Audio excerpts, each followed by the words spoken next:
check. There we go. Good evening, ladies and gentlemen. How are you going? So, it's October 21st, 2022. I'm Peri Strathearn, and this is our Murray Bridge Mayoral Forum. Welcome, one and all. Thanks for coming along.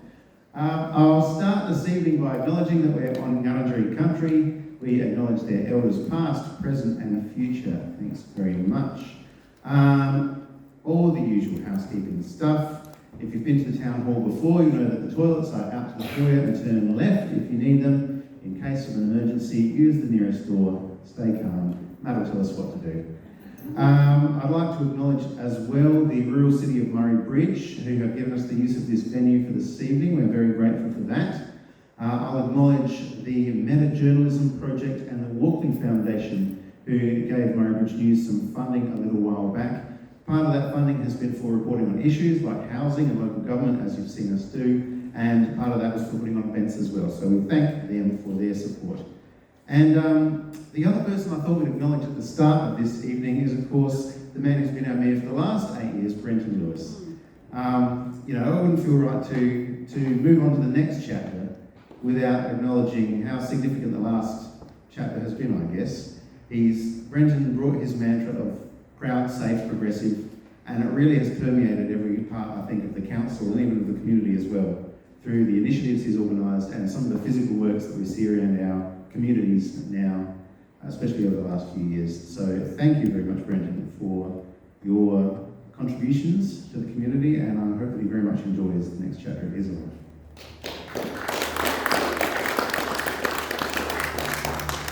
Our format for the evening is going to be pretty laid back, as you can probably tell by the way we're sitting up here. You know, it's not going to be a nuclear war.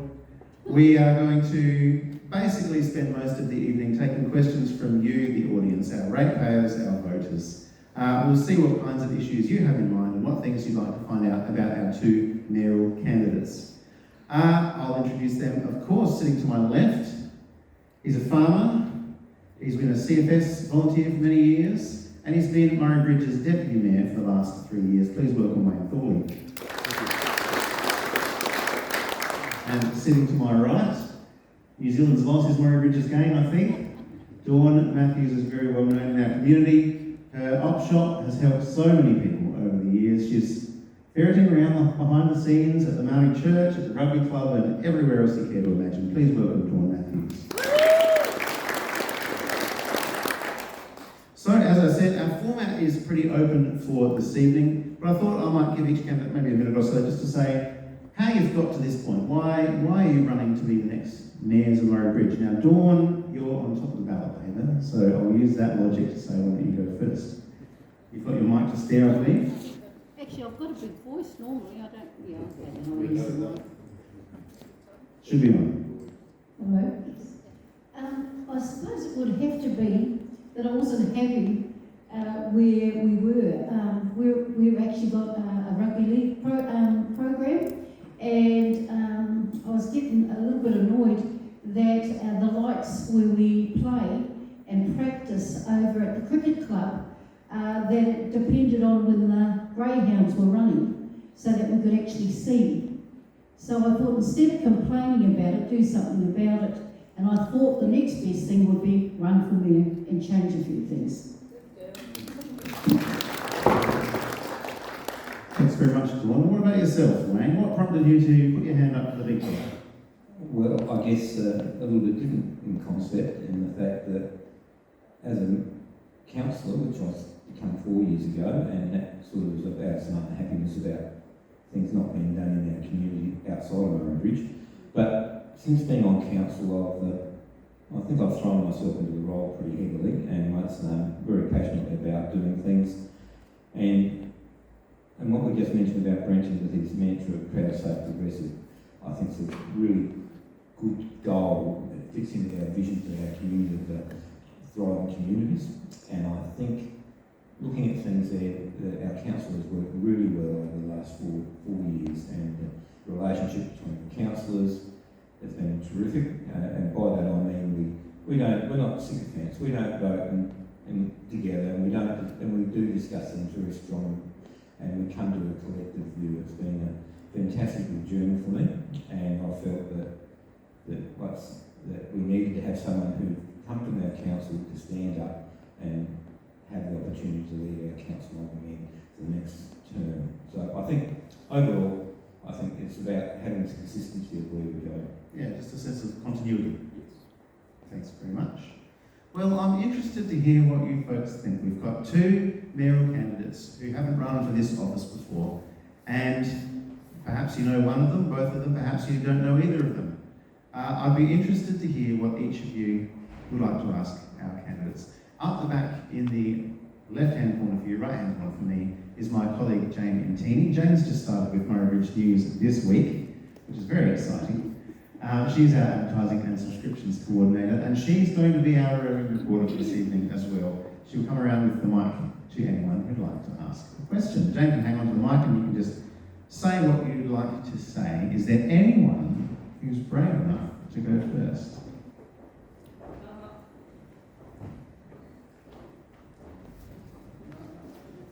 And if you could just tell us your name when you are going to ask a question, please. Good evening, everyone. I'm Shamari Oviholiye, candidate election 2022 as the councillor. So, first I want to ask all candidates of mayors, I want to tell us specific Maribridge community, how they think about Maribridge community. Specifically, we want to know exactly if they know Maribridge community. You want to know exactly what was it, sorry, Jean-Marie? So, Maribridge community, we want to know.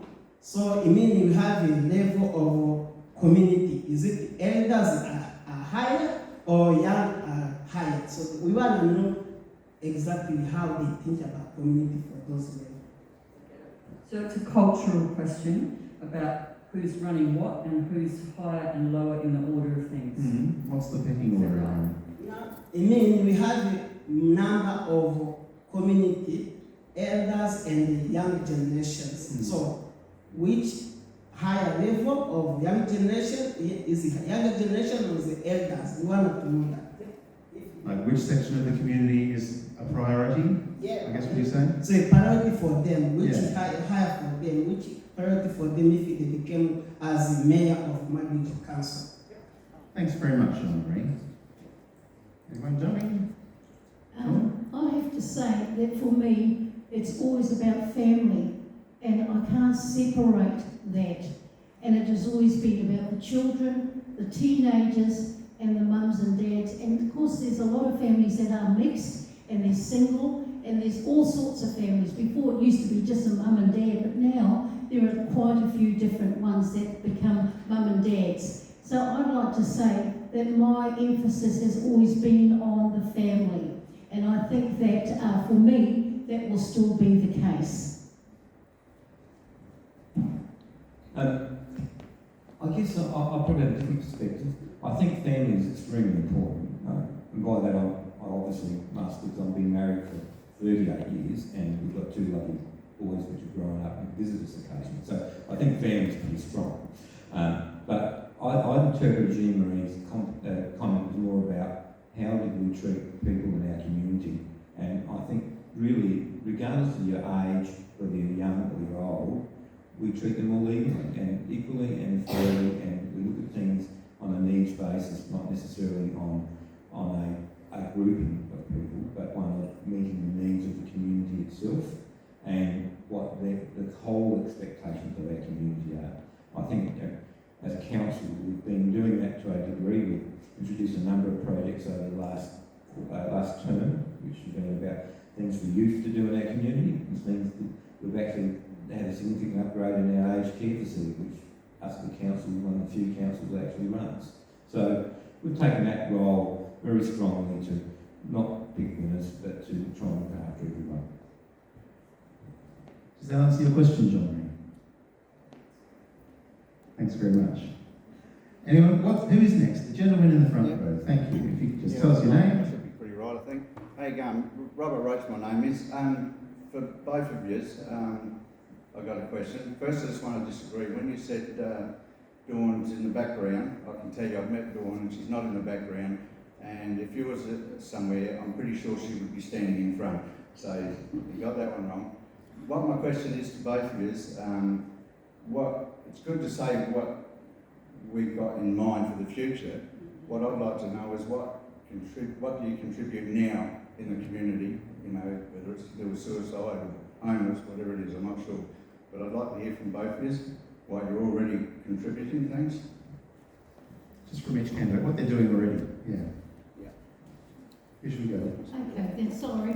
You're right, Dawn?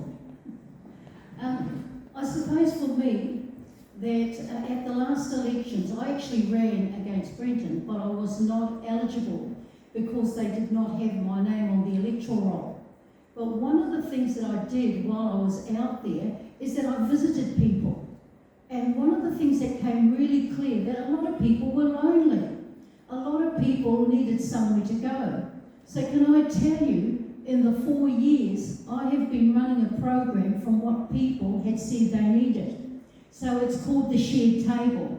And out of that shared table, people came and they sat and they talked. I had one young girl that came for 3 months and never said a word. And when she finally did, she knew that she could go out and see other people. She came with her mother. That's what I think that part of what we do in this community is action. And I'm a person of action, I can tell you now. When our community needed to travel to Adelaide every week, and a lot of our families didn't have vehicles. And I remember my brother saying to me, "You've got rocks in your head if you think you're going to get, money for a bus." And I can tell you, it took me 6 weeks, but we own a 21-seater bus.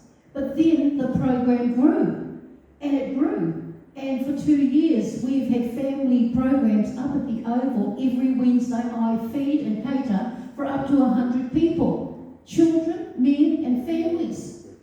And then what happens then? It grew. So I needed another bus. So my brother said, "You're not going to go and ask the community for more money, are you?" So I did. I went on Facebook. That's the one thing I love about Facebook, because everyone looks at it. And I asked for $50,000. Can I tell you, we had the money within 2 weeks. And I went down to the bus company, because I'd rung them that week and said I wanted to buy a bus. And it was a state liner bus. But what he didn't tell me was that there were actually two. And his boss had decided that he would use one for the weekend. So they did it all up. It was absolutely fabulous. But the bus he showed me, it was still dusty. Anyway, our committee went and they said, "Oh, that bus don't look too crash on. What about that bus?" And I said, "Do you remember that you told me there were 2 buses?" And he said, "Yes." I said, "Well, where's the other one?" He said, "Oh, that's it there." And he said, "But Dawn," he said, "that's a different price." I said, "Is your word your word?" And he said, "Beg your pardon?" I said, "Because you gave me a price for 2 buses that I could pick at. So is your word your word?" He said, "You've got me there. Let me ring the owners. They are 2 brothers." And he said their idea in business has always been that they both have to agree. If one doesn't agree, the deal doesn't go through. So we stood back and he rang the brothers. So the first time we looked and thought, "Oh, that don't look too good." So then he rang the second brother and thought, "Oh, okay, this is not going to happen." So he came over and he said, "I told the brothers exactly what you said, Dawn," and they said, "Their word is their word. You will get that new bus, and they will also put tyres on it and have the whole thing done up. And when can you pick it up?" I said, "Can I take it today and get the cheque in your account?" He said, "Oh no, we haven't had an invoice." So within that time, we've now got 2 buses sitting on a property so that we can take people from this community down to football every week, and this has been happening for over 3 years. And where do we get the money from? It's the community. It's the community that funded. And I've always been a person that said, if you want to run a program, run it without money, because when you write up the program, you've got something to say because it works. That's me. Wayne, what have you been up to for the last little while? Probably compared to that, I'm very humble. I guess, for my life, adult life, I've actually been an active CFS volunteer, and by that, it sounds like I might be just a little person that went out on a fire truck and was smoking, and I haven't. I've actually run many many incidents, and by that 200 to 300 people at a time. And through that experience I got of managing people, it's been quite an interesting journey in itself, and it's been a great journey. I've made some great relationships, and it's taught me a lot of skills about working with people. And when you work with people when they pick up a paycheck, you have a fair bit of power and influence over their lives. But when you need to work with people who are there because they want to be there and they want to give and contribute, it's a different way you need to manage them. And to manage them is about, and by that is helping them to achieve what they want to give into the community and feeling like they're being respected in that journey. So I've done a lot of that over the last 38 years. I've got opportunities to work even at the state level. So by that, sitting around with chief executives and working under ministers to do different programs and projects, which I've got to say has been a great journey for me. But the last 4 years, my focus has been on being an elected member of our council. I've actively gone to every possible event I can possibly go to as a councillor.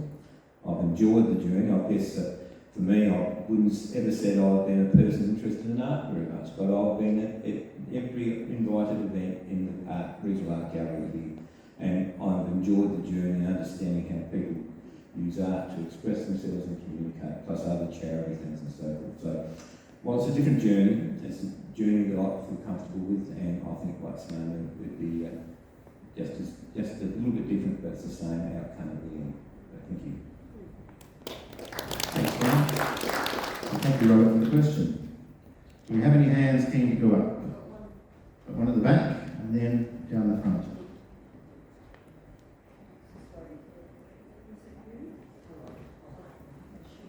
Now, Wayne, you partly answered my question already, but... Sorry? Oh, Marie. I'm Marie. Hi, Thanks, Marie. so you partly answered my question already. But in council, if you're a leader, you're going to have people who disagree with various things, and you're going to have a little bit of conflict at times. How would you handle mediation? Would you be a good mediator and be able to just run a council meeting nice and smoothly and try and avoid conflict? No worries. Thanks, Marie. I guess I'm very comfortable with working with people and talking through issues. I think I've found the best way to resolve an issue is to have people where they can calmly sit down and relax and talk things through to find where their common ground is. And there's always good on every side, and it's not one of they said it was right and that one said it was wrong. The answer's somewhere there in the middle, and it's finding that compromise, being pragmatic and finding the answer. I guess I've had a great teacher in Brenton for the last 4 years, and the fact that Brenton's always got people to express themselves, but look at the positive side of things, not look too much on the negative side. Because the negative's there, we know it's there, it's not going to go away, it's about finding a solution to the problem. And if you express the negative side, you're not looking for the solution, you're expressing what the problem is. So I think it's one of them where you can sit comfortably and relax, talk with people, not necessarily in a formal arrangement, but just sit down and work out what's common. And I've got to say, like I said earlier on, our council's got on very well with each other. It's been relaxed, been calm, polite and civil. I can ask more. Dawn, how would you handle disagreements between some of the Well, I councillors? can tell you, if you're part of the Mayoral community, everyone just gets stuck in and says their bit. And so you've got to be able to bring it around and bring some sense to what they're saying. So I think I've probably had a lot of good grounding, being with groups of people that are very vocal and very forthright in wanting to push their agenda sometimes. But I think it's also about respect. Respecting people for what they want to say, also allowing them to say it, and not to feel as though they can't talk. I encourage young people, I encourage children when we have gatherings, that if they want to speak, that they should speak. And I think that it works the same way in meetings, that if you have an open relationship with all, really certainly for me, the council members will be a very important part of being able to come together and have a good understanding about each one and also respect their space. So I think that for me, it's just part of, my that we've had to bring peace into a meeting, but get the work done. Thanks for the question, Peri. And the lady in silver, I believe. Could you tell us your name? My name is Josie. I've been in Murray Bridge 56 years. I have seen so much growth in Murray Bridge. I remember when I come to Murray Bridge, I hated it. I think I cried for 3 months because I come from a big family from Manly. There's a lot of growth in Murray Bridge at the moment. I'd just like to know, whoever becomes the new mayor of Murray Bridge, how would you handle the growth that we're experiencing now? There's people moving to Murray Bridge. There's no houses to rent in Murray Bridge. This is another big issue for the town. How would you handle it?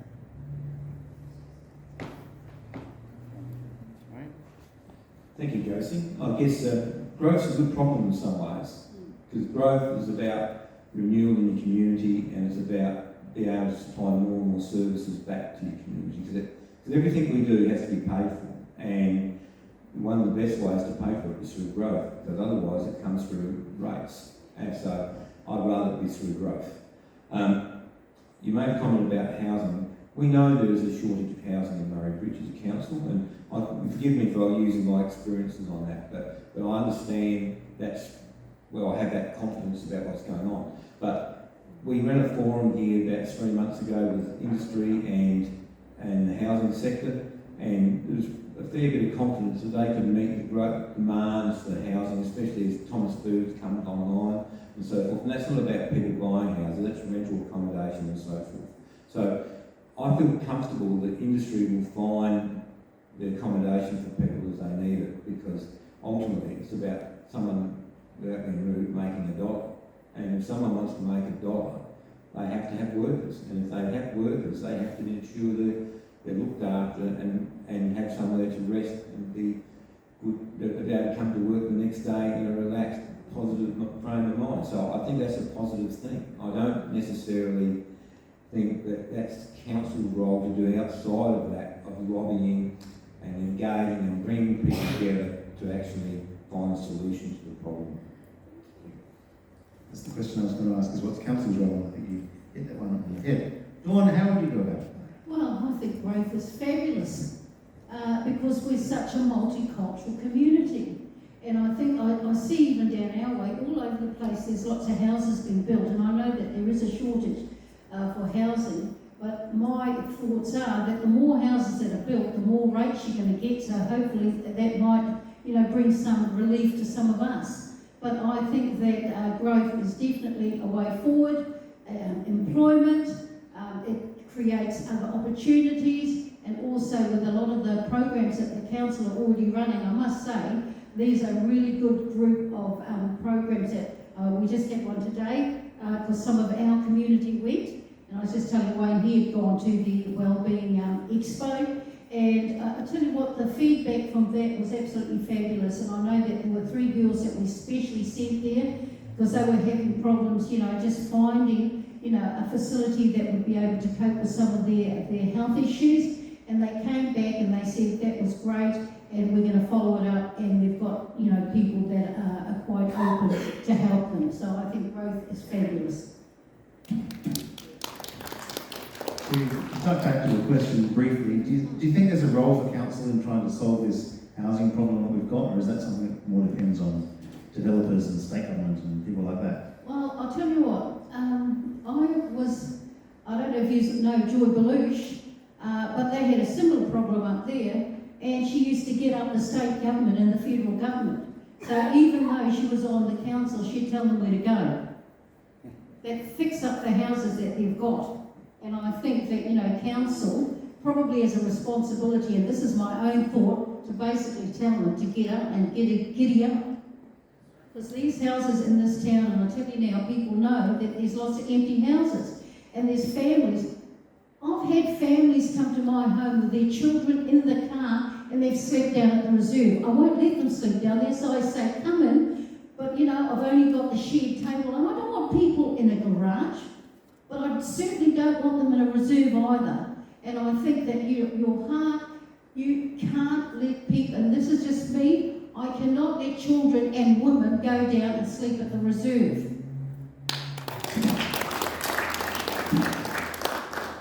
You're all set, and thank you for the question. Wayne, yes? Just to comment on that, Please. as a council, we actually already do a fair bit of lobbying on that issue. It's not something we ignore, we don't pretend it doesn't exist, and we certainly don't look at it as something we shouldn't be lobbying the state government for. I think we're aware of the same problem and challenges that Dawn has raised, and let's, we basically want the same solutions, but I think the difference I've learned from my experience with the government is the door shuts firmly in your face if you're too aggressive in your approach.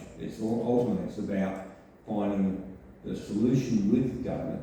I look at Housing SA, they certainly do have a number of houses around which are empty.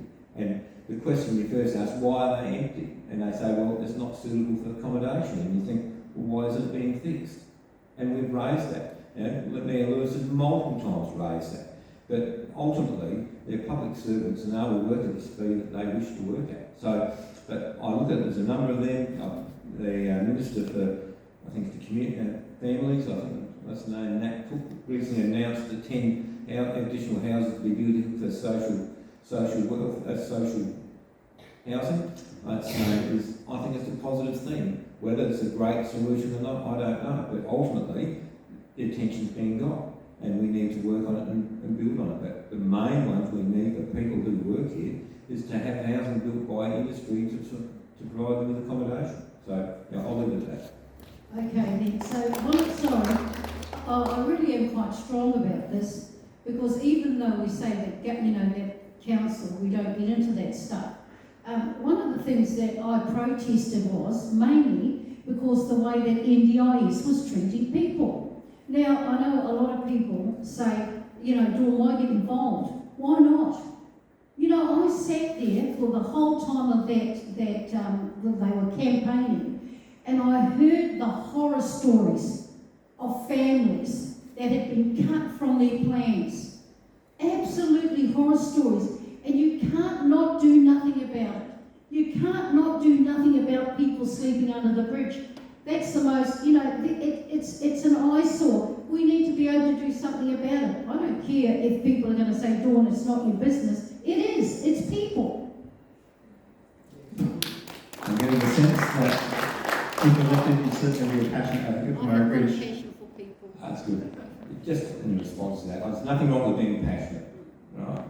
But ultimately, we know mental health is a very important part, and part of the reason, listening to a seminar from Dr. Clark not long ago in Adelaide, is homelessness and mental health have a great, they combine, and often it's about actually services being provided, and that is why people often live not in accommodation, because they want to be close to their support services.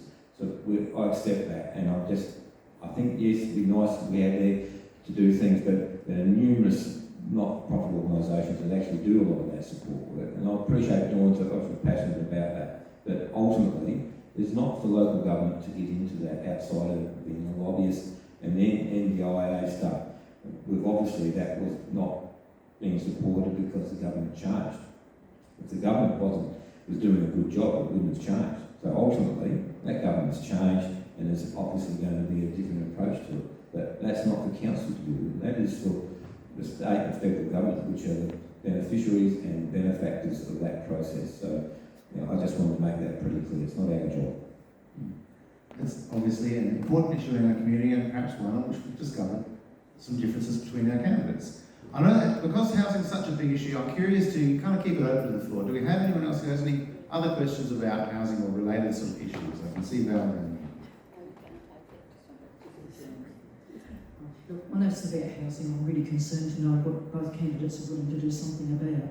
And that is, I'm going to Ping Thomas Foods, who have got a lot of wealth at their disposal, a lot of land out there. And I've tried to get relevant people to find out just exactly what their plans are to house visa workers that they will bring in again. And they will accept the fact that if exploitative landlords here once again open up rooming houses that the council won't do anything about, and rack and stack and pack about 12 to 15 people in a house in diabolical circumstances, are we the sort of society that can accept that once again, when Thomas Foods can put up hostels out there with the Velvet Bernardo building ministry about them. Thanks, Pal. I mean, we know that over the past few months, Thomas Foods have made it very clear that they're a meat processing company. They have no interest in owning or managing their own housing. So I guess the question is, what now, and what's council's role in making sure that sort of behaviour you're describing that's happened here in years past doesn't crop up again? Candidates, do you have any views? Well, in actual fact, there were groups of people that would come and get food at the shared table, and they were working at a particular company. And I asked them, why do you guys have to come and get food? Don't you get good pay? And they said, oh no, because we're charged for our furniture when we get here. We're charged for Medicare when we get here. What money we have left over, we send back to the islands, and then that's not much left over. So we get our fruit and vegetables from you, and if you give anything else, that helps us for the week. I said, you're kidding, aren't you? They said, no. So what I did is, I then contacted immigration and said that I was going to go to current affairs, that these people were all packed in like sardines, and they're charging them $300 a week in these houses, and yet they have to stick to it because they've been brought over here on a visa. So when I said that, the powers that be, now I'm not even an organisation or anything, but I'm a concerned citizen, came from Queensland.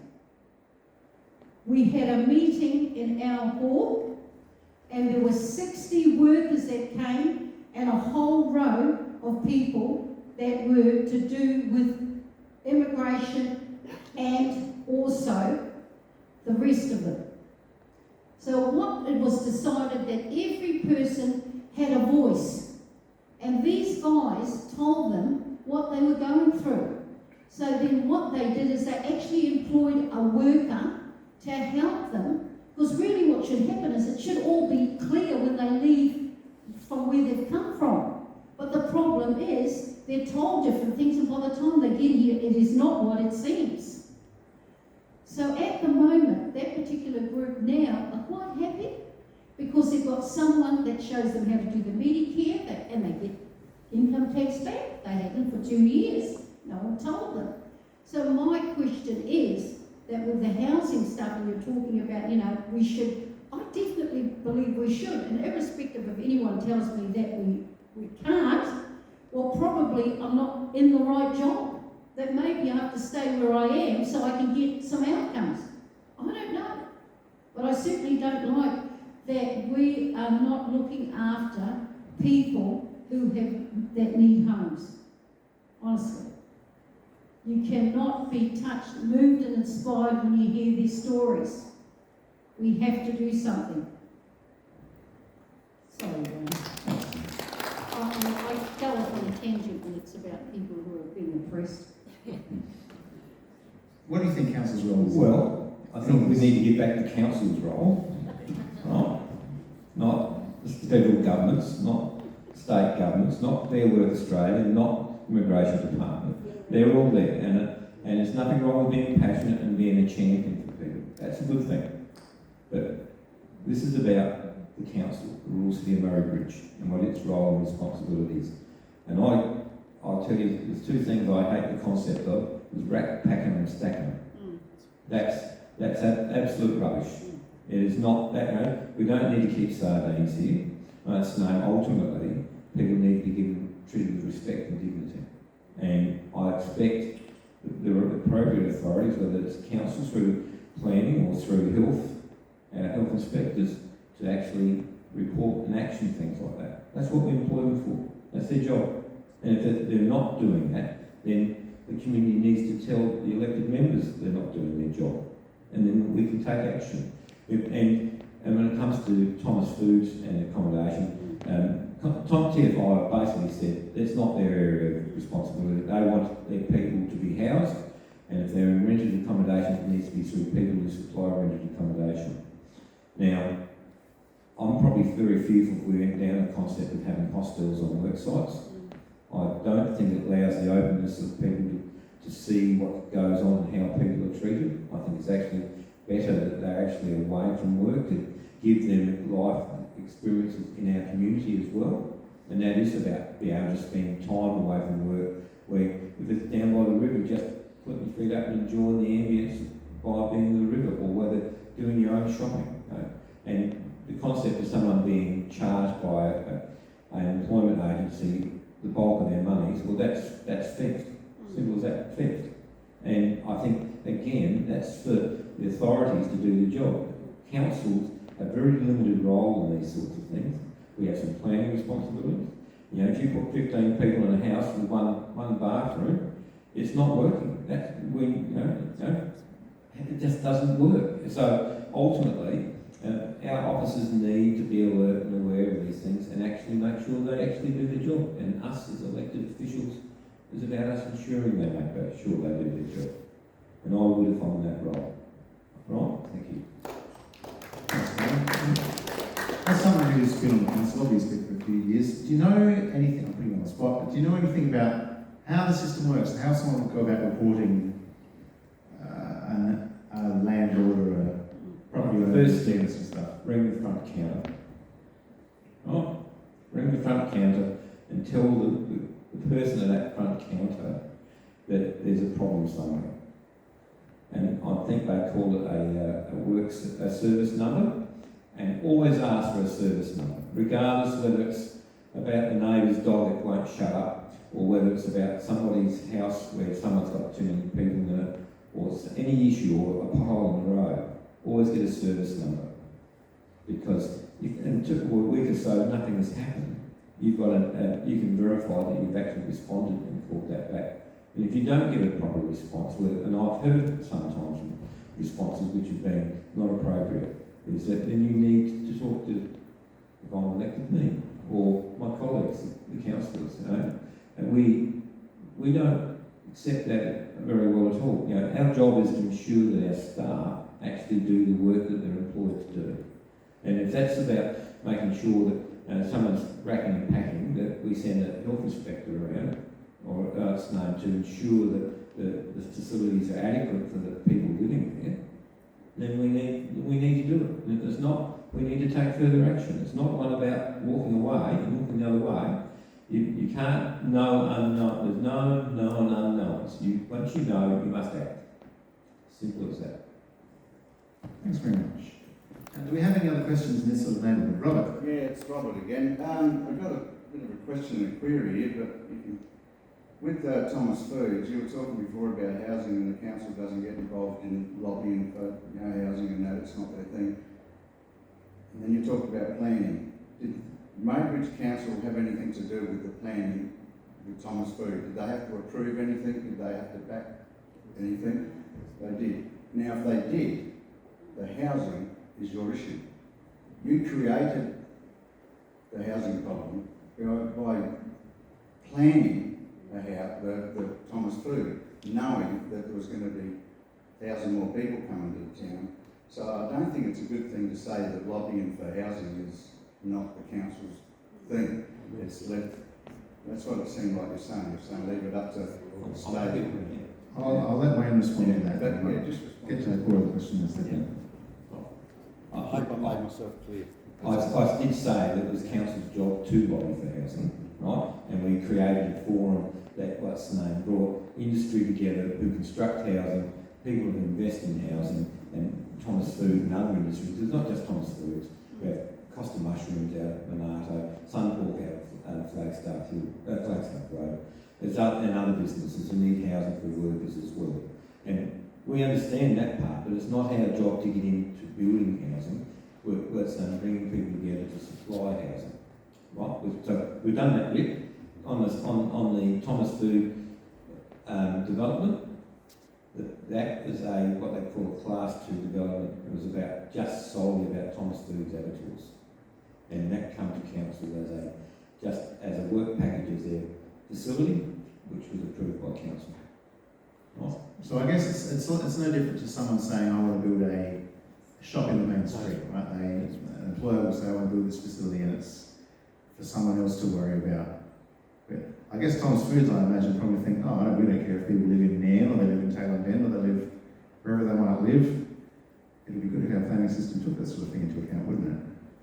What do you think, Robert? Oh, well, I think if they allow something to go ahead that's going to create a problem, they need to address that problem. It's implicit in the application. But bear in mind, Thomas Food employed nearly 1,500 people before the factory burnt down.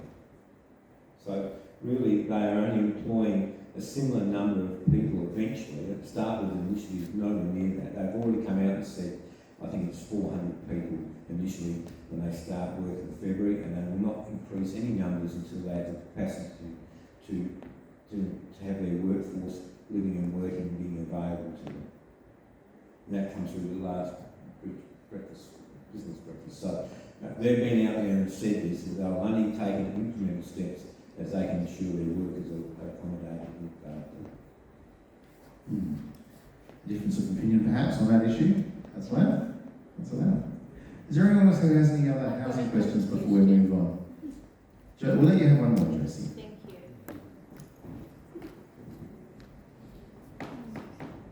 I'm a little bit concerned of what you said. You said that housing really doesn't really, this is our town. And if we have people sleeping under the bridge, and I didn't know anything about that, I noticed that we got a lot of homeless people in Murray Bridge. This is our town. Shouldn't we be looking after our town? You say that you have to go to state government and other places. This is our town, so why don't we look after our own? Okay. Now, relating to people sleeping rough, we've had people sleeping rough. We've gone to AC Care to seek accommodations, and we had one gentleman who used to sleep under the awnings at the back of the council chambers. And talking to him, and he was a lovely gentleman, he had two reasons why he slept there. One, he had a small dog and he was fearful of being separated from that dog. And the second one was that he felt that he didn't feel comfortable about sleeping in houses. He'd been found housing, and it wasn't like he didn't want, he had housing available to him, but he didn't wish to take it on. Now, he had his fears and his reasons, and he made it clear that he moved on a regular basis, and you've got to accept that, that's his choice. But about the people sleeping rough, like I said before, every time we've had someone have trouble, we've contacted a non-government organisation has an AC Care to ensure that they actually have housing and something done for them. So it's their choice ultimately. Does that answer your question, Jason? Yes and no, because first he said that, Just 1 second, Mike. when you were talking about housing, you said that Murray Bridge Council doesn't have anything to do with that, or if we can increase. I mean, we're getting a massive growth in Murray Bridge, but you said it comes from state government, it comes from other areas. The housing, as in planning, and so we've as a council, we've looked to open up more land. I think you're well aware what that is. So we're certainly trying to expand, increase, but we have to live in pretty strict rules about planning, and they're managed by the State Planning Commission. We don't have a lot of choice in how they are implemented. We can put submissions forward, and there's no guarantee they'll go forward with them. But ultimately, the housing we're making sure is available is for people to own, and if they wish to rent it, that's their decision. If they want to live it themselves, that's even better. But we're not there to survive outside of creating the opportunities for people to build houses by having land available. That is for industry and others to determine on their own. I think what's perhaps implicit in what you're saying there is that the dollars for homelessness services and for things like that are with other agencies. If you look around, like even today, there is numerous groups around non-government organisations who have access to funds and are far better equipped to support people in difficulty than what council is. Councils are not well equipped to deal with people in difficulty. If you want to go down that track, then you can guarantee your rates will go through the roof, because we would have to put a significant number of people with the right qualifications on to deal with that. If that's what you want, well, you've got that opportunity to make those decisions. But ultimately, it's about choices. And only people make those choices that are sitting in this room along with another 15,000 other people. and difficult choices sometimes, I suppose. A question up in the front. Yeah, Peri Girls, I've been a local for about 16 years here, and I was sort of listening to the whole conversation right along the board, and we're talking housing, domestic violence, homeless, not enough for Thomas food workers, not enough for Mushrooms Australia, not enough housing and all that sort of thing. Or I'll get to the other bit of it. Doesn't that all combine with the growing, and then I'll give you the credit that you said that the growing of the town, as far as I'm concerned, in the last 16 years is astronomical. As our community leader, head of our community leader, and I'm talking about both of us as mayoral candidates, in the aspect of talking to you as if he's a mayor, are you not our key representative for the state and the federal to be able to get money for the concerns that we're putting to use now, like domestic violence, homeless people and all that, instead of saying, sorry, and duck shoving it across and saying, well, that's a state government problem, not mine. We elected into them positions to be our representative, and not only be our representative, you are the guys that are guiding us in our own town. So, I'd like your opinions on that. Well, I said it before, and I'm more than happy to repeat it, is that our job is to be an advocate. Our job is to go to government, whether it's state or federal, through either the local members or through ministries, to go to the government and express and raise our concerns and our issues with them. Right? Mayor Lewis has done it for 4 years, or 8 years really, pretty solidly, and when it comes to do things like that, he's always made the effort and the energy to do that. I see the same things. I've been recently to the domestic violence thing a couple of days ago, looking at those challenging solutions there. These things, they exist in our community. We know they exist. Probably, and it needs to make sure the agencies are responsible do their work. It's like us as a council. If someone's packing and stacking them, we need to take action. It's no sitting back and watching people. It's about doing it in a respectful and honest way and going forward and leading our community to ensure that we have the right views and attitudes expressed. I'm not for people living under the bridge. I think that's disgusting. It's horrible. I wouldn't want to do it. Why would I want anyone else to do it? And the same with people, in a bad, dysfunctional relationship. I don't want people to stay in that. It's horrible. Well, we have heard the word that the expansion, great, fantastic, I'm all for it.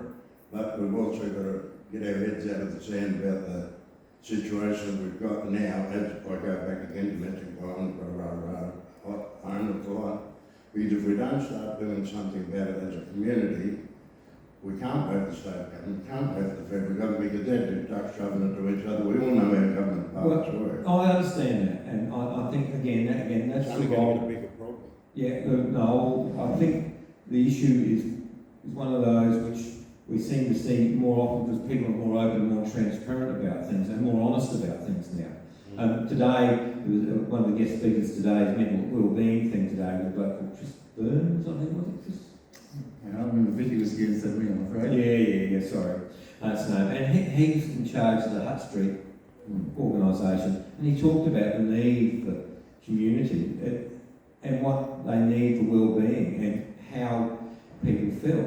And you looked at the big circle of things you need to provide. It's not just a house. It's what they call homeless. I think it's homeless is the word.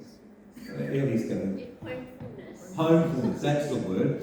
Homefulness, which is about having a job, having a house, having a family, having a community around you to support you.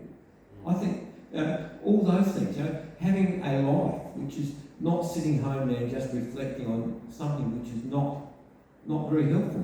It's about being there, looking for, creating an environment where services aren't needed anymore, and this ability to be able to just share all these different experiences as a community. I think it's a really great opportunity. Dawn spoke about some of the things she's spoken about tonight are about homefulness, right? They're about creating an environment where people can feel safe.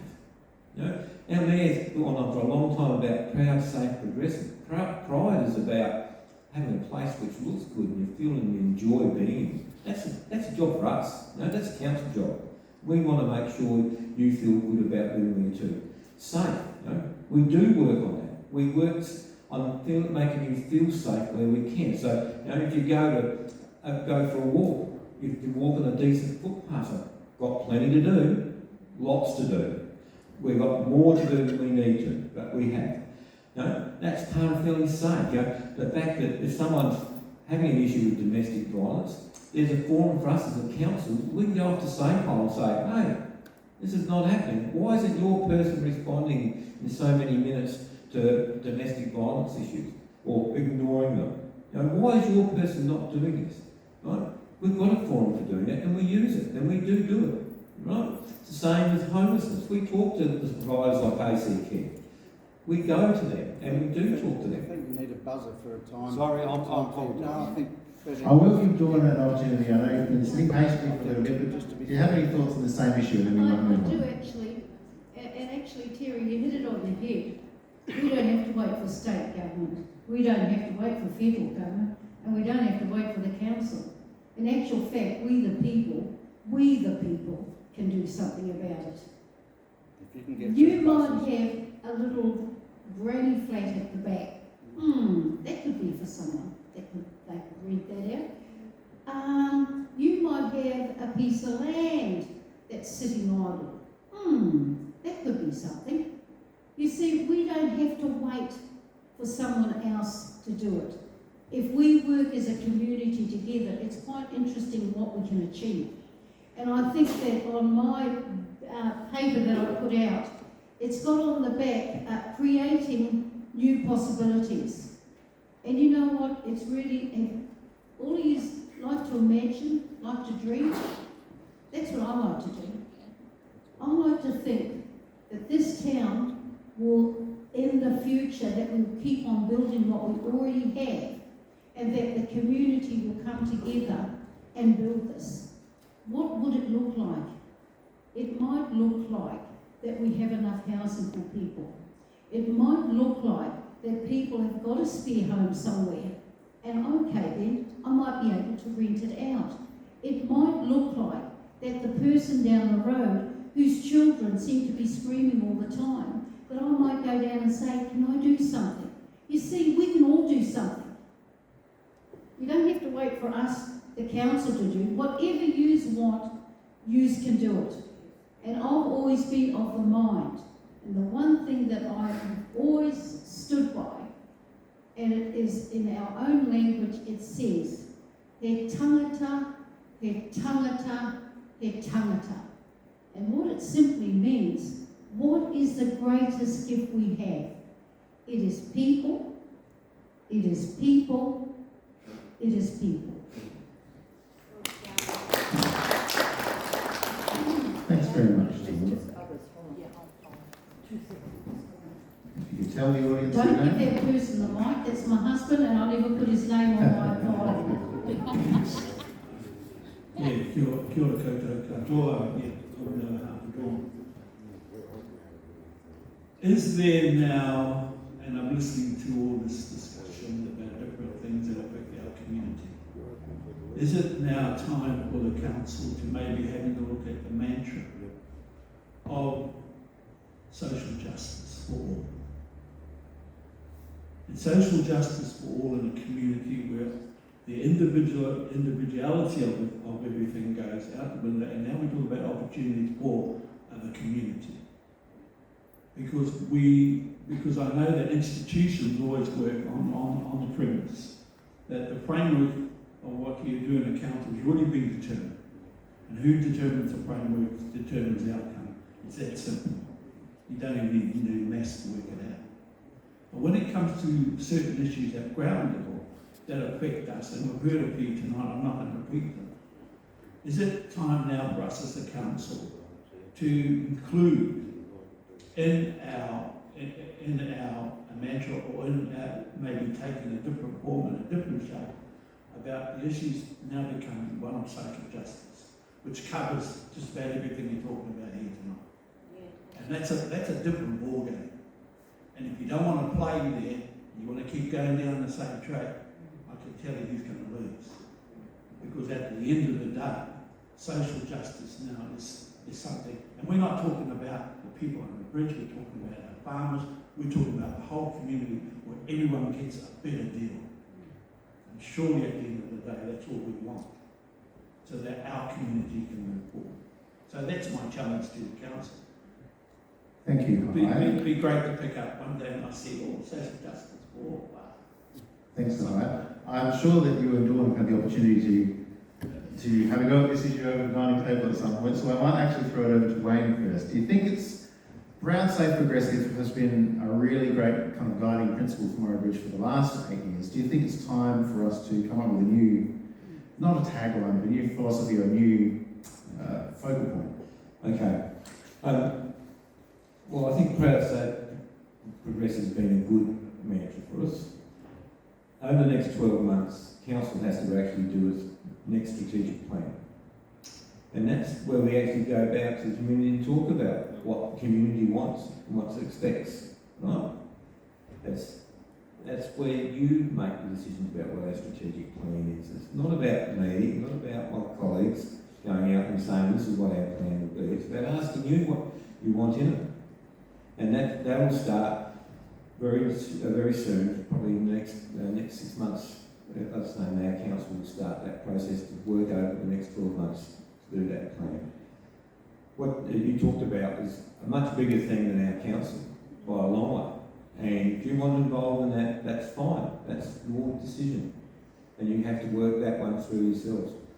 I'm not going to have a comment on that because ultimately that decision is yours to make, not for me to make. I'll follow through, carry out whatever you wish to be done. That's what mayors do. They follow, they act as the spokesperson for the community, whatever that is. It may not be their personal views at all, but it's their job to respond and carry out your request to explain things. Thanks very much, Wayne. Dawn? Just on that one. I think you said it all. He said it. All good. Do we have any other questions from the audience? Ladies, gentlemen, if you could tell us, if you could share with the audience your name and tell us what you've got in mind. Hi, I'm Melissa. I just want to know, the council as it's been so far, we have AC Care, Centre Care, we have other organisations here. What do we have for our men that are suffering domestic violence in this town? I'm seeing up to 8 men a fortnight that are suffering and they have nowhere to go. I send them to Centre Care. They come back, sorry, we don't fit under their category. Why? We have a panel of men that are councillors in the council here, but there's nothing for men. We have the men's shed. That doesn't fall with men with domestic violence, family abuse. Where are these men supposed to go besides Headspace if they're over 25? This might even be one for a Mayoral Bridge news story in the near future, I suspect. I might have to collaborate on that one. But candidates, do you have any suggestions? Really, I think you've answered the question yourself. If people are coming to you, they feel safe. That's great, but what can I do to change that? We need more. We've got the women's collaboration. Why don't we have one for men? There should be one already in this town. I've got a few And that's something the council should be doing. They have. Well, I haven't used it, so I probably haven't felt the need. But I guess what you're saying is a serious problem, right? And I do appreciate that not everything is set up for men like it should be. You know, we talk about different genders sometimes about the importance of making sure women feel safe, but there's some men obviously need to feel safe as well. Now, what you're offering is a great service for them, but I think it's probably a good discussion to have, and it's probably a good discussion for the community to have. You know, I'm hearing Peri saying, well, I want to lead that discussion. Well, that's great, because I think that's what it should be about. It's about the community discussing an issue and coming back with a solution. Is it that AC Care or whoever else deals with those services needs to change its mantra to be more gender balanced, not being about being gender specific?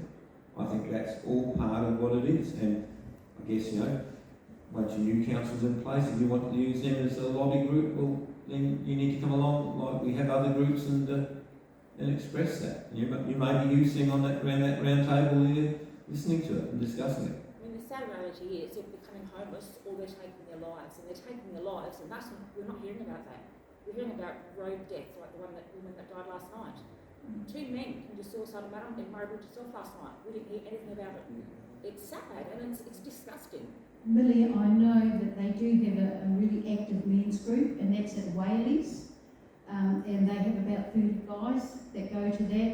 They have a men's breakfast that they do in the main, down the back, there down by the United Church. And I know why I know that is because I've been down there when they meet. And they're a great bunch of guys. They also have a bus that they will pick them up. So I think that may be that if you connect with the coordinator, and I'll give you his name and his phone number, don't tell him I gave it to you now. And if you actually then get the flyer, so then the guys will have a connection, to give them a go and meet with them. Because a lot of it is, some of these guys just need to be able to get with other guys just to talk about some of the issues that they face. It should just be well known, and it's not. I mean, I've got a quick follow-up on this. Do you think we're here on the ground level with the person who's going to be the next Mayor of Mayoral Bridge is on this stage, and it's not me? Is there something that the council can do to help, or that the council, or someone that the council should be lobbying to and making a case to? What would you like to see happen? Spoken about it more, open discussion, not just like you have your ROK day or. It needs to be spoken about daily. It's, we hear about women, I'm not taking away from females, but we need to hear about it more in this town, of the men and the young men that are suffering. It's not right. Thanks very much, Melissa, for raising that issue, and I'll be sure to follow it up with you. Questions from the floor? Jean-Marie, and then we might see if we've got anyone who hasn't asked anything, hasn't pumped up previously. Yeah, thank you so much. Actually, when I talked about our community, I was asking how many jobless we have in my village, how many homeless we have in this community. Because we need to know, if you became mayor exactly, to know the number of community you are leading with. Because there's no point to say you want to lead community if you doesn't know how many homeless you have in your community, how many jobless that you have in your community, and also we will know how to, we're gonna call other people to come and live with us to end with our capacity of house. Another issue I want to ask you, if you became a member, me also, I will join you if I will get a chance to be elected to deal with these problems, is problem for safety. Everywhere we are all about vandals, drug issues. How are you going to deal with this problem? Because I think we are a silent community. We don't want to talk. We have to talk reality issues we have and to know how we can deal with. Otherwise, if you are silent, we don't talk in reality we are living with, it's not going to match. For me, if I'm compassionate for someone or myself, I have to feel like we are kid is going to be safe. Our workers, when they go back, when they get a job, when they come back home, they are safe. We want to know exactly how we're going to deal with these issues, vandalism, drug issues, and to give us specific, if you have it. Census last year, you used to do that last year. We want to know if you pop there to know how many, each category of homeless, jobless, everyone each category. Please to know exactly if you know you're going to help us our issues for community. Thank you so much. Thanks, Jean-Marie. Excellent question. So many of those issues do come back to the drug problem, and it flows on into, like you say, vandalism, public safety, so many things.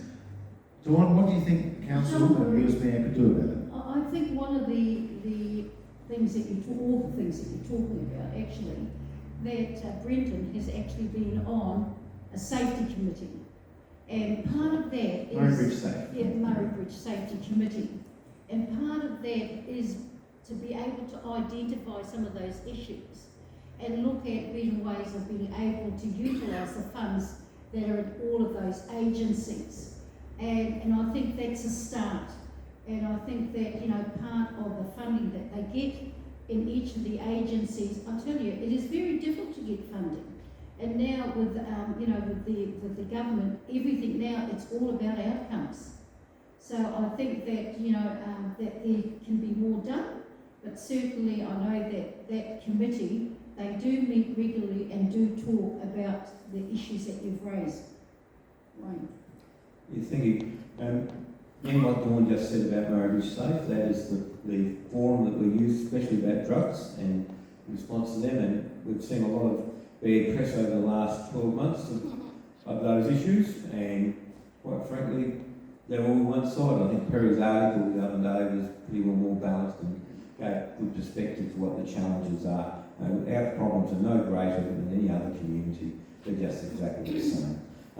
When it comes to unemployed, there's 5.3% of our population, I believe, is unemployed. It's slightly above the state average, and that probably relates more to that we have more social housing in our community than some others have the same size and scale.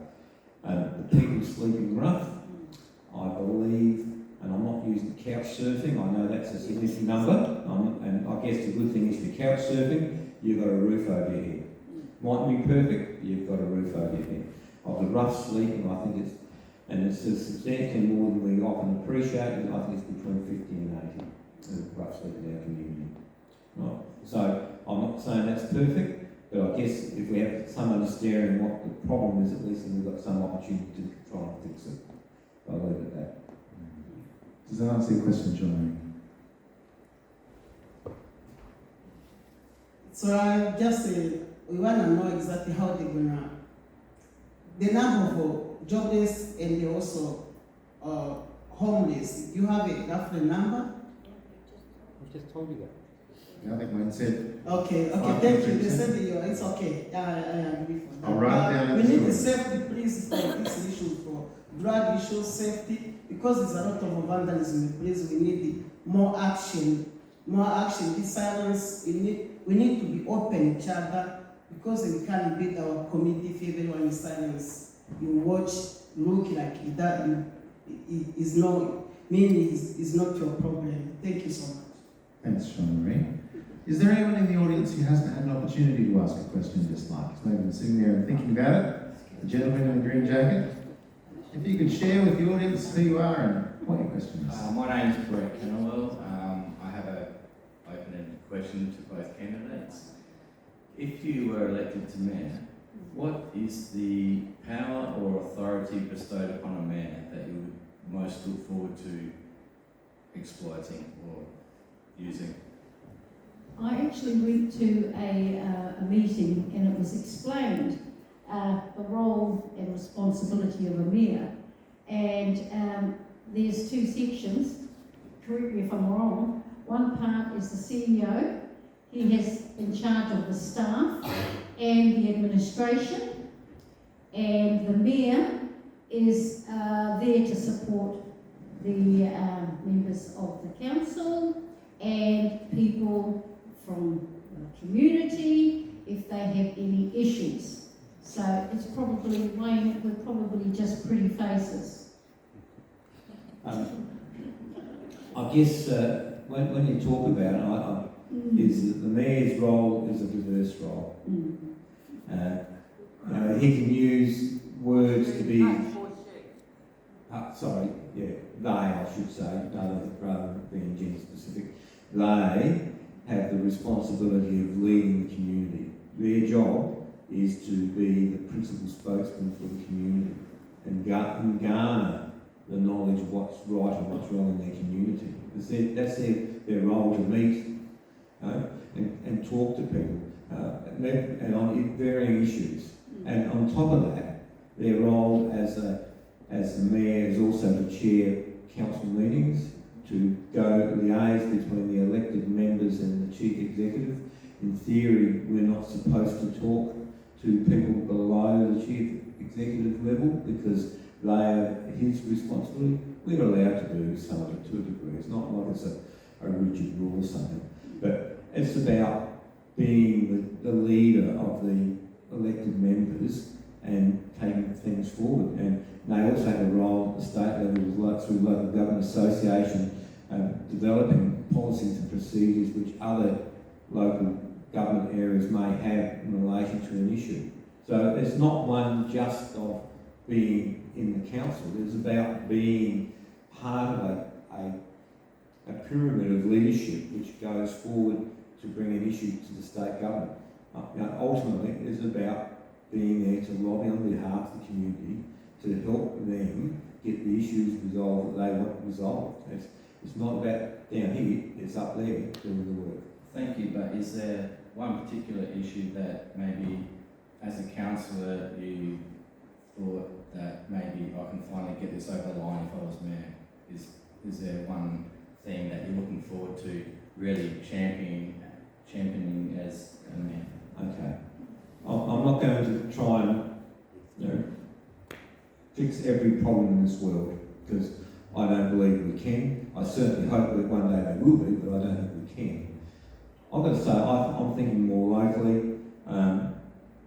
One of the big gripes I have is actually about having heavy transport go through our community. It's a substantial infrastructure cost for it to be changed, but if we don't start the discussion, which is the first step of it, about looking how we fix this problem, identifying the problem properly, looking at how we have a discussion on how to fix it, and then look for solutions with state government to fix it. So we're not having heavy vehicles bypassing the freeways through our town, which disrupts our town and destroys our infrastructure, the ones that we pay for, and we do pay for that road. It's not a highways road, it's been destroyed by heavy transport as a bypass for safety reasons to go through the Sturt Highway to go into Adelaide. Now, I don't think it's fair and reasonable that we're paying the damage to our infrastructure so someone else can make a dollar out of it.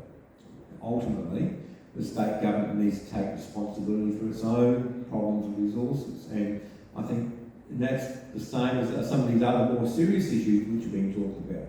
It's our job to express them, and it's about doing it in a professional and responsible way.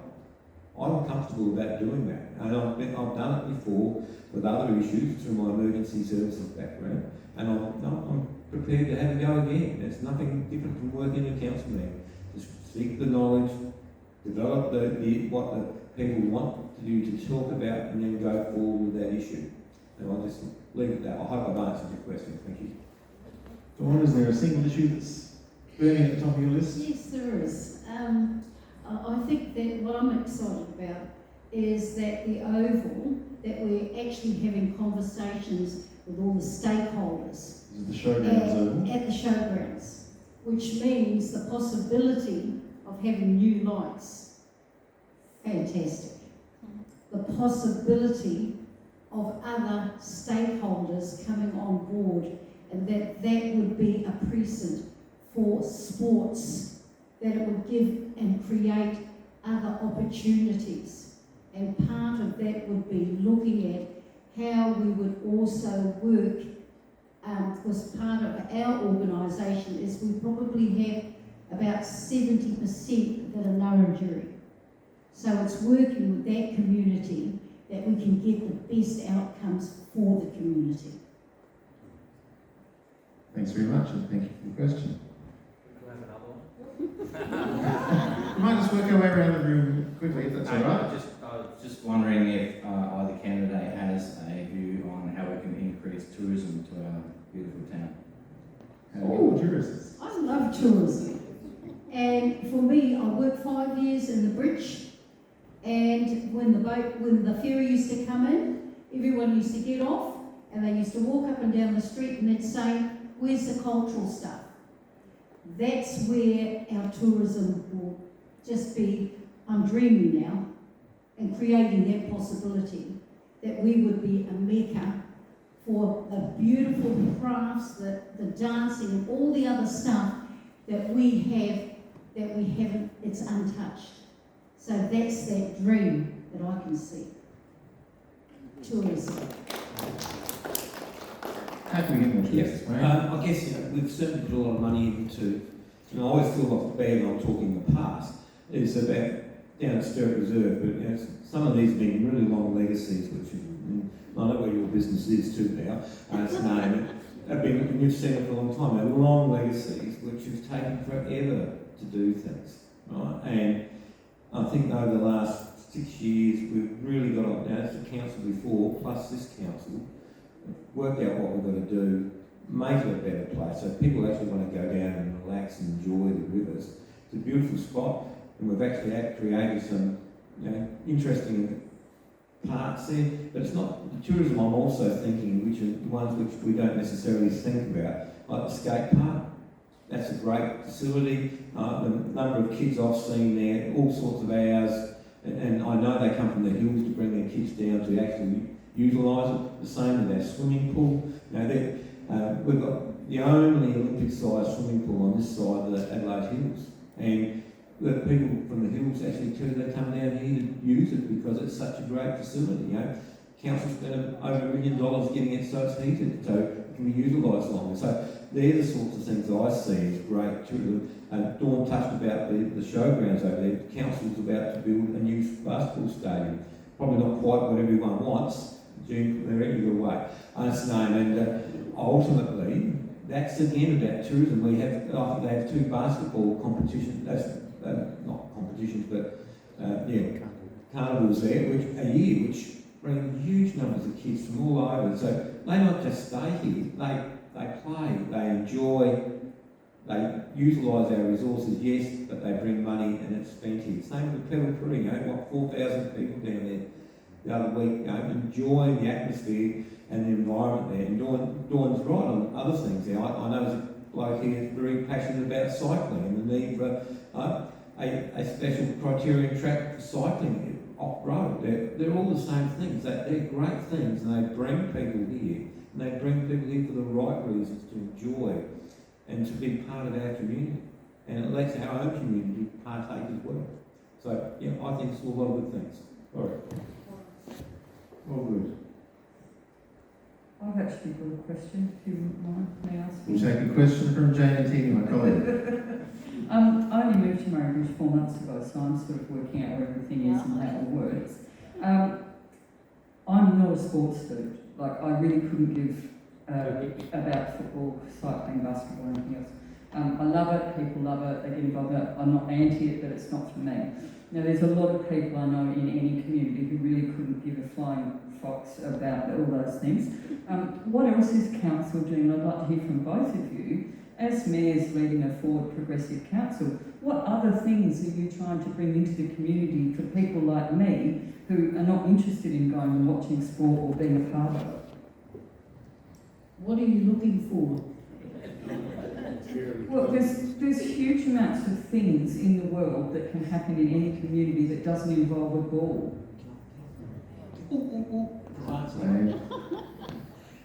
Look, we have some fantastic walking trails here.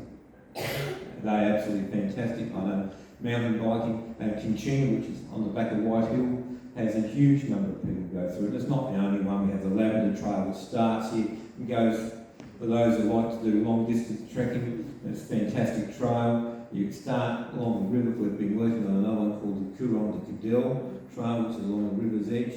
So, yes, that's walking. That may not be your forte.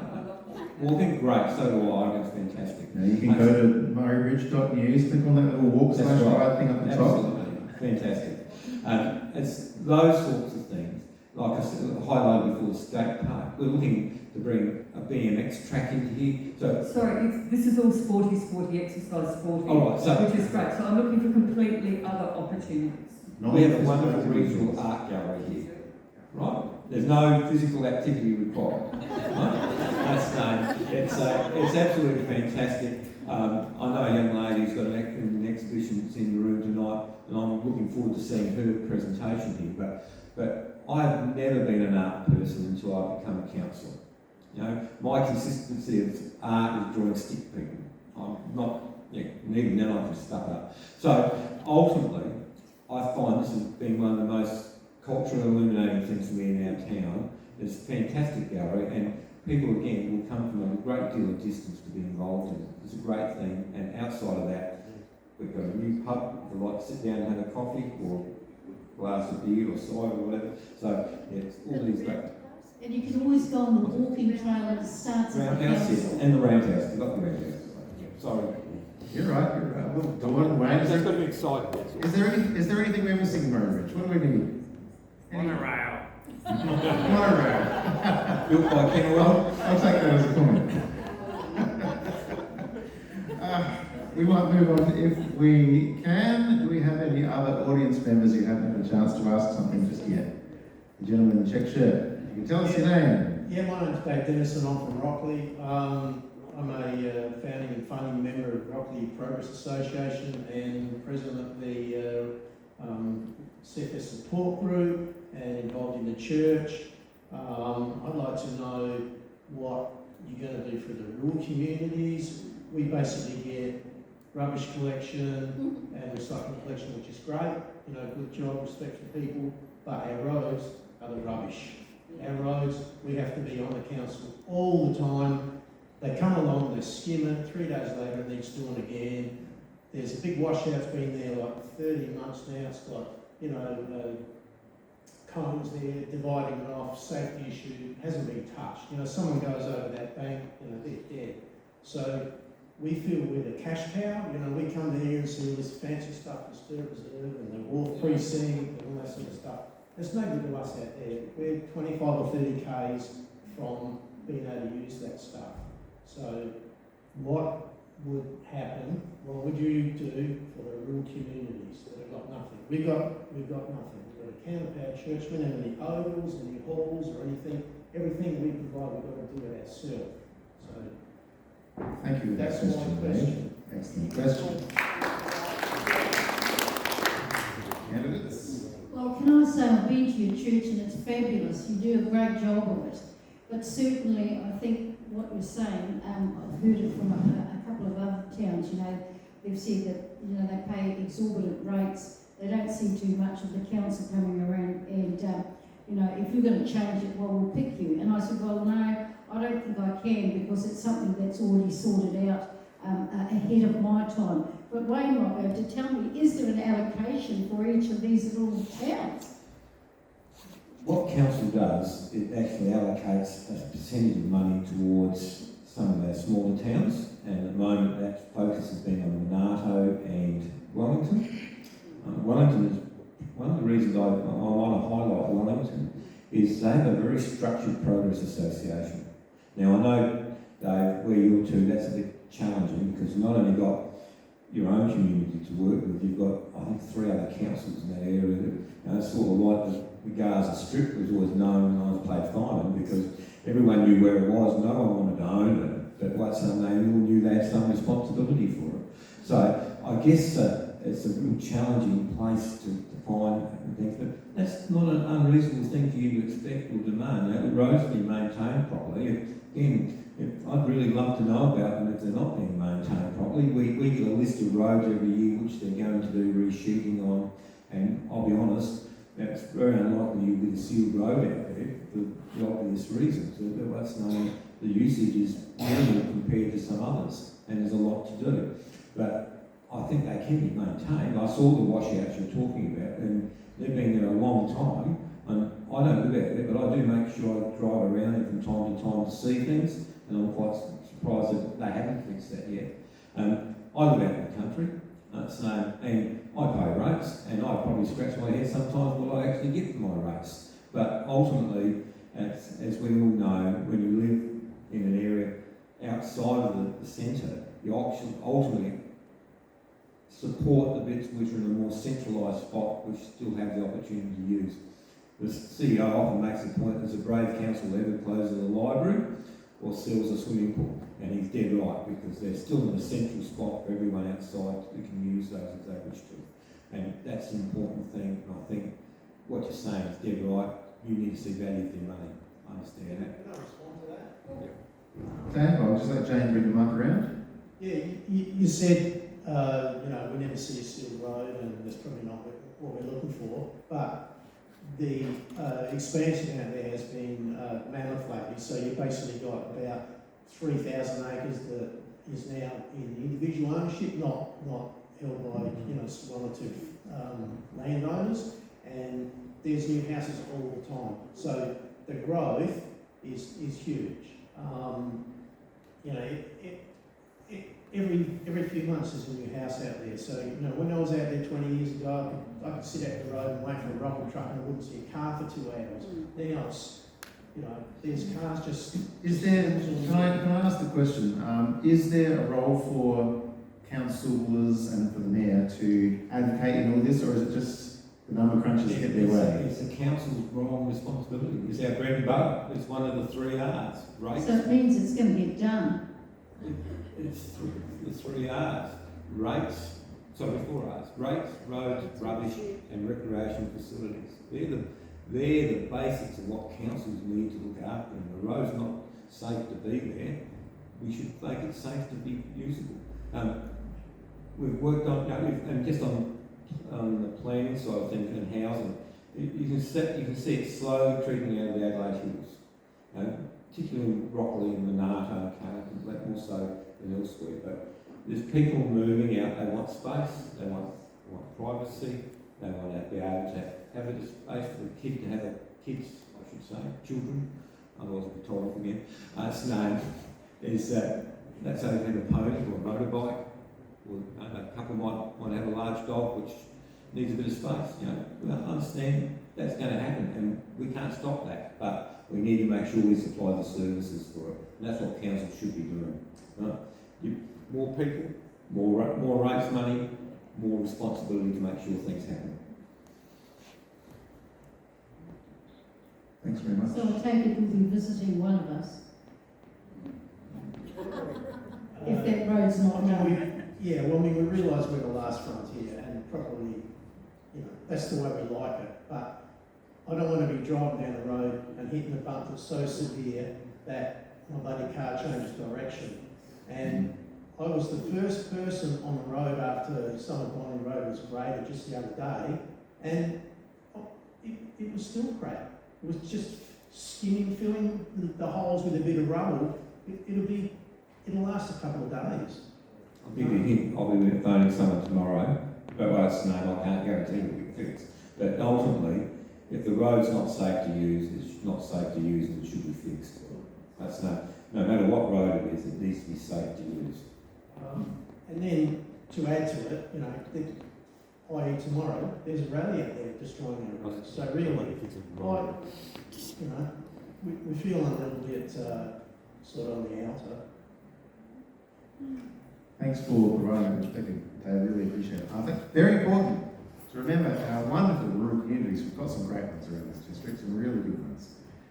Do we have any more questions from the floor? I know the evening's getting on a bit, but we've got time for a couple more. We might go to the lady in the black jacket here. Can you tell us your name and tell us your question? Thank you very much. My name is Lily from Malaysia. We have been in Adelaide for almost 7 years, and we have moved in here same time with you. We are just here about 4 months ago. It wasn't our first choice, Murray Bridge, and we have no good news about coming to Murray Bridge. We are strongly discouraged to come over here. There's a lot of bad news about Murray Bridge. Anyway, I have a special assignment that was sent here, and so we were here 4 months. And all that was said to me, I have never experienced anything bad. Even the weather in winter with me is beautiful. Compared to Melbourne we came from, it's freezing. We got sick there. Anyway, what I felt is that we have to erase the past to move forward.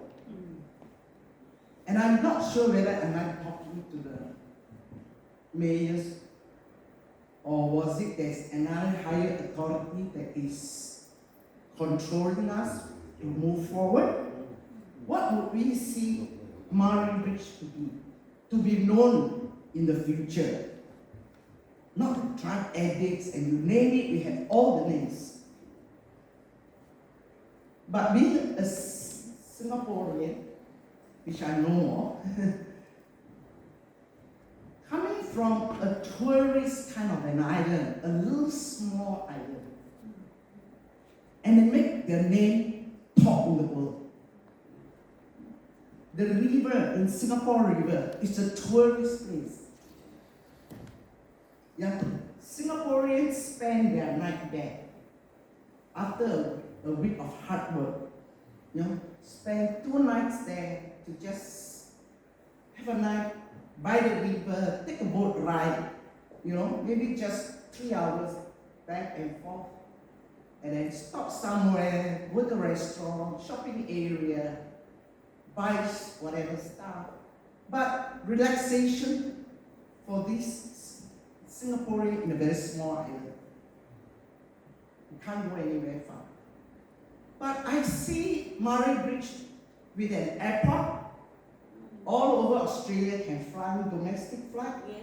They would like to come here, bring their children school holiday. Then you spend money overseas. We can make Murray Bridge the best place of Australia with our tourists. Even for our own people here. We can just spend a weekend, by the river. Do some small little shopping, some eateries around, and fishing. Fishing, come on. You have an asset here, fishing. All right? You don't have to follow Melbourne and take a boat up to the sea. Just make it beautiful. We have an asset here. Weather is great. Yeah, weather is great. So, I hope I'm talking the right person who can move us forward. Thank you. Thank you very much. And welcome to the community. I'm glad to have a good experience so far. I think we all might have to vote Lillian for mayor next time. We might take that as a comment. Thanks so much. Is there anyone else who has a question? We might have time for 1 or 2 more, I think. The gentleman. Yeah, my name is Dr. Law. Lily is my wife. We have 12 grandchildren, 10 in Melbourne, 3 here, and 2 in US, in Dallas.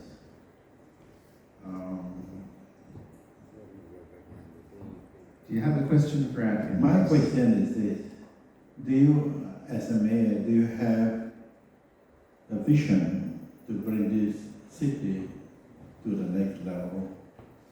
What can you do about it? I'm talking about community, family. It's a good place to begin with. But if we don't have a good university, the children will run away somewhere else to study.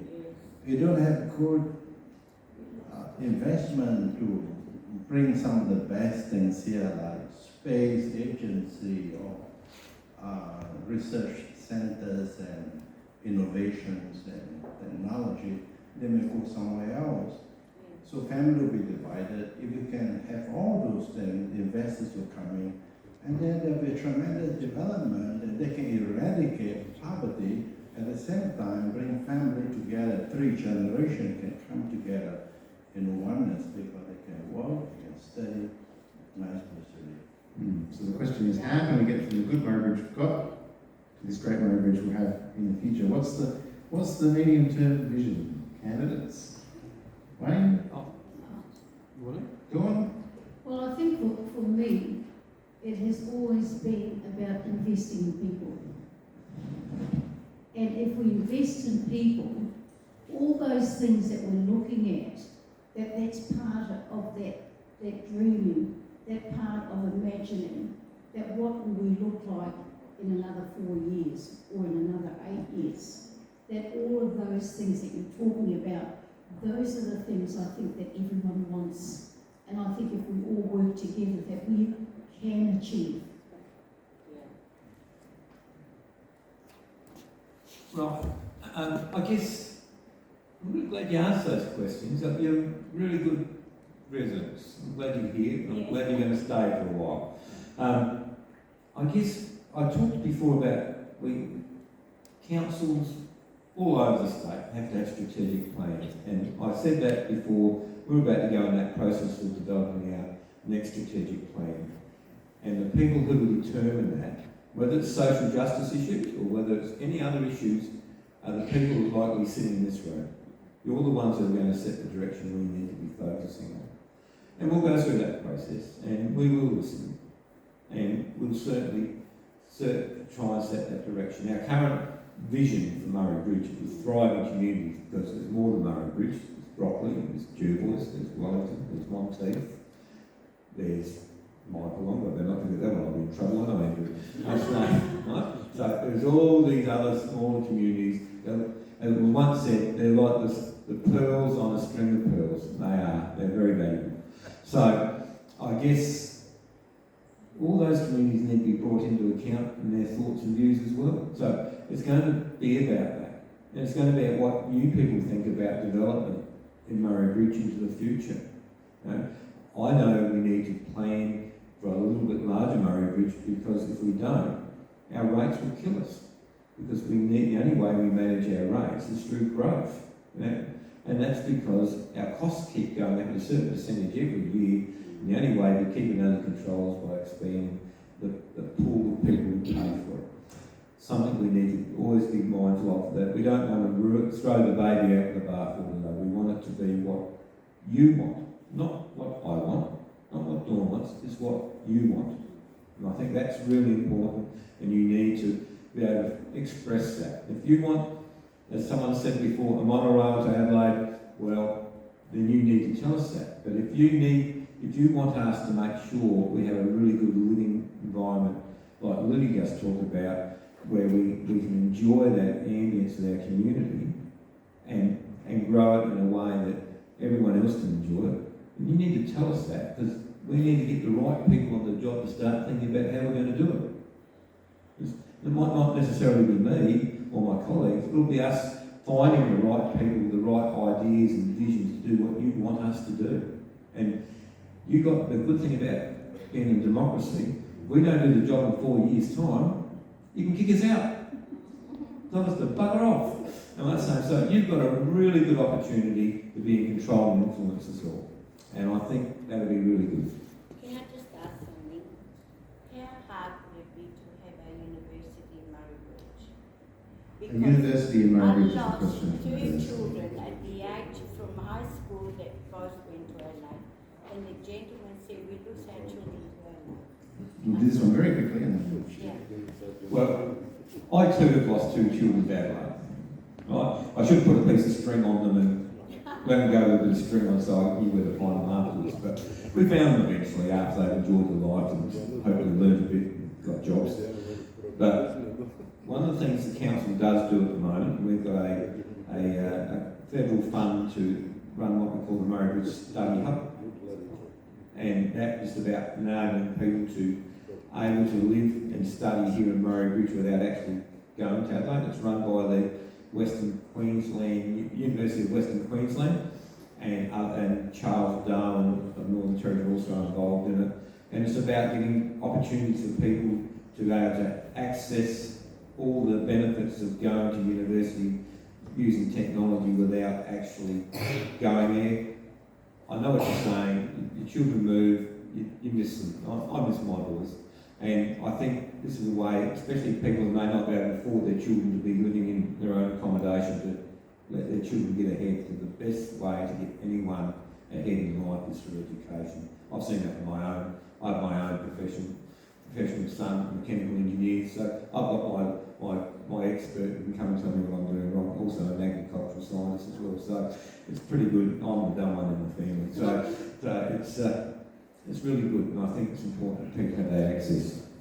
Dawn, do you think we'll get a uni in Murray Bridge? Well, I was just going to say, Josie, there's a foundation and it's called Children's University. And so what happens is, and I think it's absolutely fantastic, they start at primary, and so each they get assignments. Each assignment that they do, they get a prize, they might go to the zoo or they might go somewhere else, and then at the end of the year they actually get capped. And so that follows them right through until they get to year 12. So guess what? By the time they actually leave high school, they're geared up for uni. So even though if we did have one, but it's just a great way of getting kids already geared up. I think it's fantastic. We might have time for one more question, perhaps from someone who hasn't spoken before. I've got Jane waving in the back corner. Could you tell us who you are and what your question is? Thank you. Hi, I'm Melissa. I've been here Melissa Hoffman. I've been here 4 years. I run a little foundation and a couple of other things, but I want to know if you've got any plans to work with the youth council in regards to the problems we're having at the high school, particularly the high school, because I've got 3 children there currently. There's a lot of massive problems with bullying. Just wondering if there's any future plans to work with the youth council to maybe get involved with the children or the school council even more to help our kids. They're suffering. Thanks for that question. They are suffering terribly as well. Have you spoken, to any of the other agencies that deal with that? Because I know that they do have, like you've got Headspace and you've got all the other ones. And how have you come up with that? Yes, with that and the C plans and the training down here, as far as the bullying us, brick walls, it's their problem. It's their problem. Go to them, it's their problem. It is an issue. I can tell you, there's a lot of families. Yeah, it is a huge issue. I've got daughters that are struggling terribly right now. Is there anything that you think council or a mayor or councillors can do in that situation? Well, I suppose what I'd do is I'd probably go with the family and go and have a chat to the principal. I mean, I've always been an upfront person and go and talk to them and look at ways on how we could actually work with the whole school. I mean, one of the things that we did was that we started the NRL because there were a lot of young youth that were actually not doing a great deal. So now we have, how many, about 20 under 16 girls, and the same with the boys, and part of that is that we take them down to play rugby league. But I think that it's also, and I know they mightn't be into sport or anything like that, but I think it's finding what they like to be able to fit that. But I definitely think that you need to have some support, and that might come from one of the other agencies. So yeah, we need to talk. I guess bullying's a horrible thing. I just know that, and it's never easy, and often the victim is the one that ends up paying the consequences for it. But while you've said that, the problem at the moment is the online bullying. There's a fine line on whether it's happening on school grounds, if it's happening online, or now it's actually a workplace. It's got on to more than a child's workplace. The problem is who deals with the situation. It's all just pass it by. Well, I guess, I hate to say that's often what happens with government agencies, isn't it? They pass the buck. I guess that's another challenge if Mayor to bring this up. Well, I was going to say last name, that's what this networking we do with through Murray Bridge Safe is for, is to bring those issues and concerns. Ultimately, the people responsible for what goes on in the education department is the state government, and we need to express that and make sure that problem is dealt with. We've seen recently in an Adelaide high school where it got a little way out of hand, that some action was taken because it was felt it was too embarrassing politically, so we didn't do it. Yeah, but without knowing exactly the problem, I'm not a trained counsellor to deal with those things, but I can see we need to, if there's a problem, we need to take it further. I'm not standing up for my own two daughters, I know. Of course you should be, it's allowed to. I understand that. And that might be another issue that I'll chat to you afterwards as well.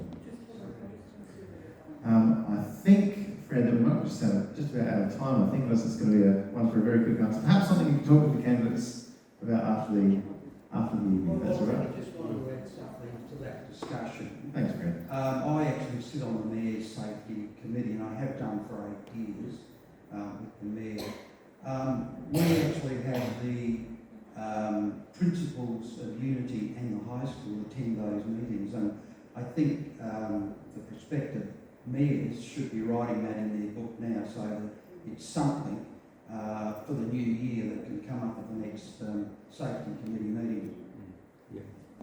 Agree with that. Something to bring up. Thank you for bringing up the issue as well. I was actually going to say that well, I see that a few people at the back are starting to wander off.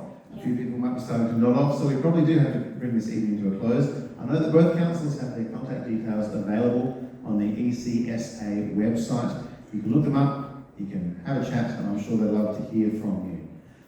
For now, though, we might bring it to a close by asking each of the candidates in perhaps a minute or so just to sum up, why should people in this audience, people watching the video recording of this session or reading the story about it, why should people vote for you to be the next mayor of Peri Bridge? I'll go in ballot order once again, and I'll start with Dawn. I think people will make up their own mind. I'm definitely a person of action, and people that know me in this community, I don't stand for too much, especially when you're talking about bullies and things like that, I'll be the first on to it. I remember the case that there was a little boy outside my house and was getting bashed up.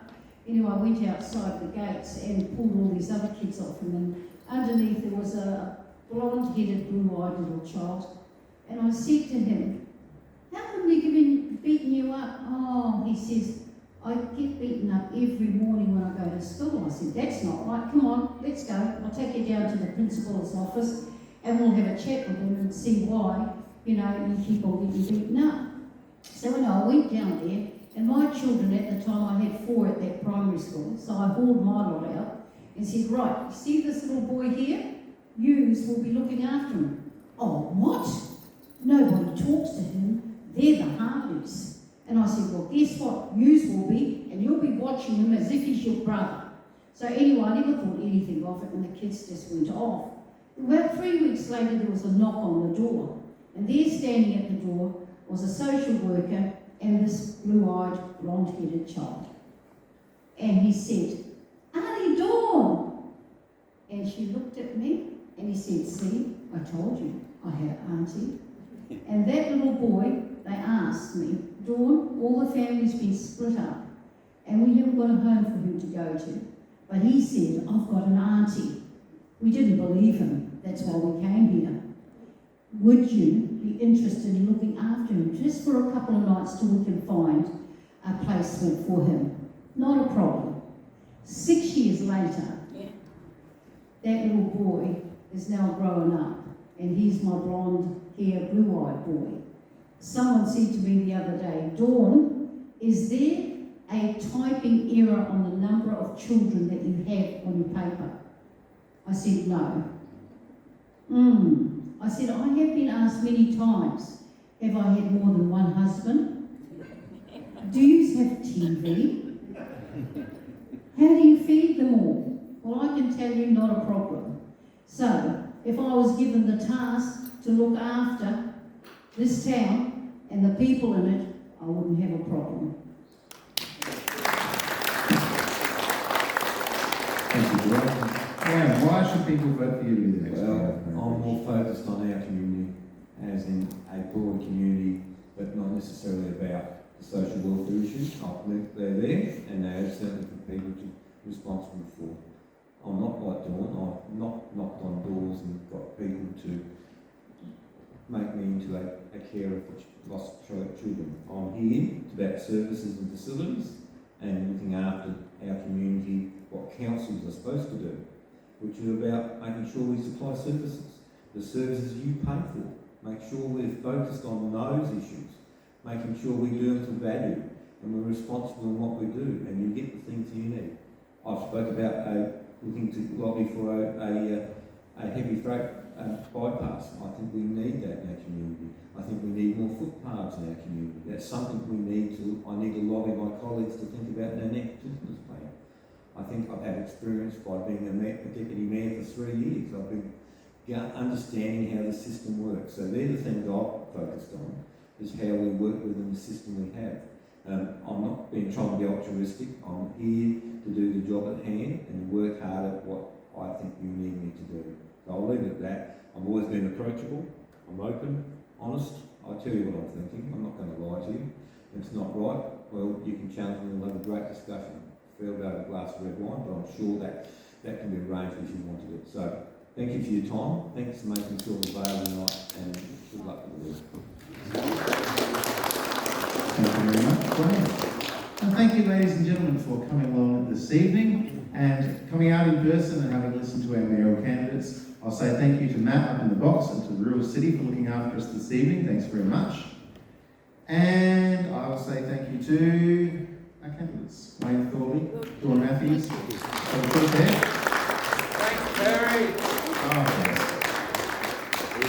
Yeah, so now we've got until 5 p.m. on the 10th of November to get those ballot papers in. Should have got them in the post already. So all we've got to do now is fill in the numbers. Good luck to working candidates on campaign, and you can read all that, and of course on Mayoral News.